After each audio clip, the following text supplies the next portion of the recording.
القرآن يسدده خلق القرآن ويرشده. بسم الله. السلام عليكم ورحمة الله وبركاته. soo dhawow barnaamijka dhambaalka quraanka. barnaamijkan la magac baxay dhambaalka quraanka waxaan kaga warramnaa aayado ka mid ah aayadaha quraanka kariimka. aayadan dul joogsanayno qaala tacaala qaala cilmuha cinda rabbii fii kitaab laa yadillu rabbii walaa yansa.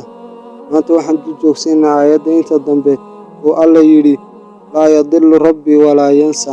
rabbigay ma lumo mana hilmaamo. alla hilmaami maayo qalbiga aad qabtay, ilinta aad titirtay iyo murugada aad baabiisay. alla kaa hilmaami maayo ilinta kaa qubata marka aad si dhaba u baryayso.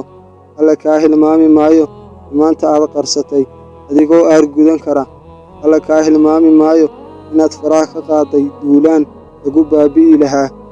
alla kaa hilmaami maayo adkaysiga wakhtiyada adag.